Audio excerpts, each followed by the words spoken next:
welcome to Exhibit Extras, where we take you behind the scenes and tell some of the stories about the exhibits that we have on display here at the Cedar Museum.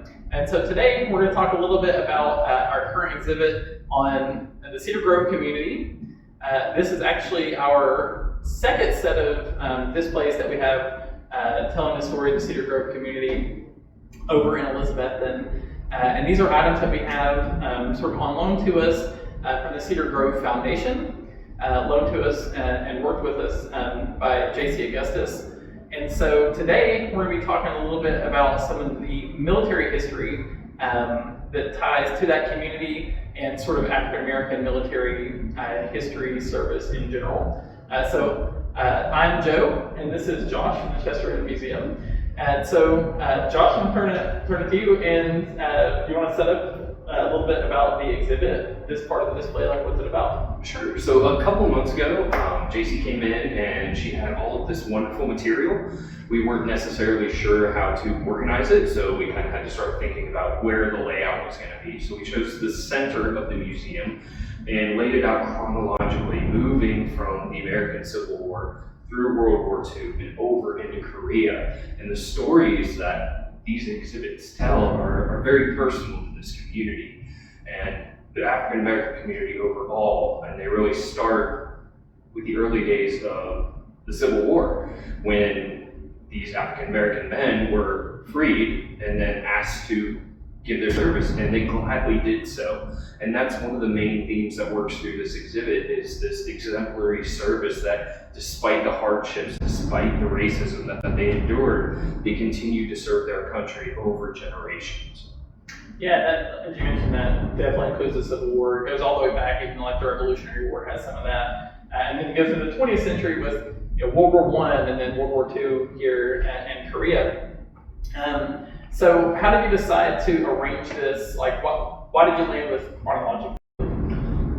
It really just kind of made the most sense. I mean, as far as the museum itself is laid out, we're pretty chronological as we move through our exhibit spaces, so I thought that continuity would be good for visitors. Yeah, and that's what, whenever you go to a museum and you see an exhibit or a display, normally there's a plan. There's a reason why the things are laid out. It can be thematic, it can be chronological. What's interesting, this exhibit is split into two parts, and so the exhibit itself is kind of thematic, right? You go from military to community, but the military side, like with the part within the part, is kind of arranged in a certain way. And as you mentioned, it's about the space. It's about the space that we have. And so when you come into this exhibit area, you start sort of in one spot. It's the first thing that you see, and then you come to the next one, and it sort of flows around that way.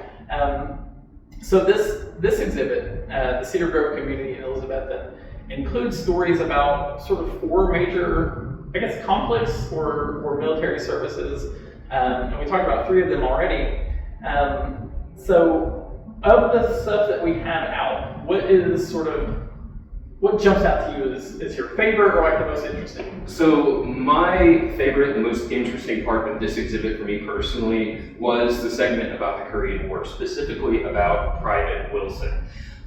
He was born in 1932 and he enlisted in the Army with parental permission in 1950 at the age of 18. He was the only African American soldier in the 35th Infantry Division. He continues to serve, and on Thanksgiving, he actually is captured in Korea and taken to a prisoner of war camp. And sadly, that is where he meets his end. And to date, he is the only African American from Eastern Tennessee to have given his life in that conflict.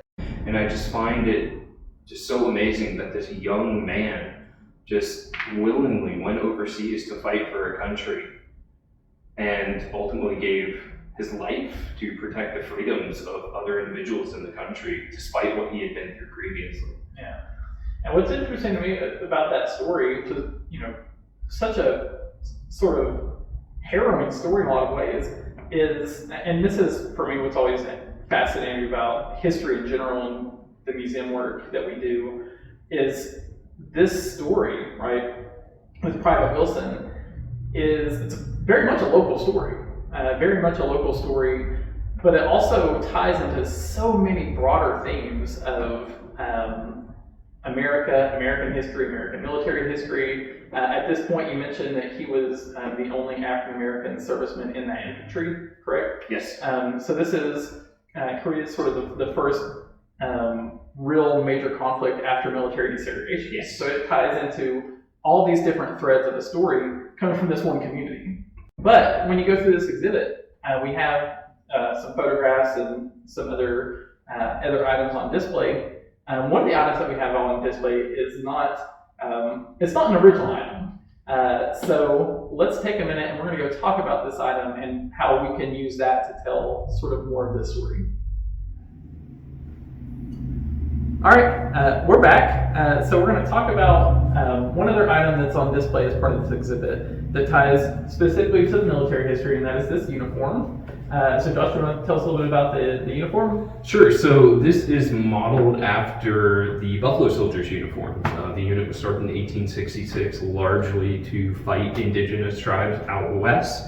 They also saw a lot of service during the Spanish-American War. And even though this is a replica uniform, wasn't worn by anybody, it still gives you a very clear picture of what they would have worn. And if you start thinking about the functionality of the uniform and then just actually wearing it, I mean, this is a heavy wool uniform, and you can imagine being out west on the frontier fighting in something like this. It kind of brings a more human aspect to the uniform itself. Yeah, and that's, you know, a lot of things about history and historic sites and museums. A lot of what we are connected to is this idea of place and tangible things. And so obviously this is it's in a case. You can't put this on, you can't touch it, but you can see just looking at it how heavy it is. And so like Josh mentioned, it gives you that sort of human sense of relatability to what that experience might have been like for soldiers serving wearing this uniform. So we're actually in a different part of the exhibit. This is not with the rest of the military stuff. So Josh, why is this military item not with the rest of the military items? Right. So as you can see, this is a life-size display of a Buffalo Soldier uniform that would not have fit anywhere else except for this case. So even though it's kind of away from the military history, it's purposeful. We needed a space to properly display the item. Yeah. And as we've talked about in previous exhibit extras, this is a large case. It's in a corner. This case is not going anywhere. So oftentimes when you're looking at exhibits, these are the considerations that people in the museum field have to think about. Stuff is cool, and people like to look at stuff, but you have to have a place to put that stuff. And especially in this case, because this is an item again that's on loan as part of this larger collection, we want to make sure that we give it due justice and due protections, and it's in a safe, secured area. So it lands here in this spot. But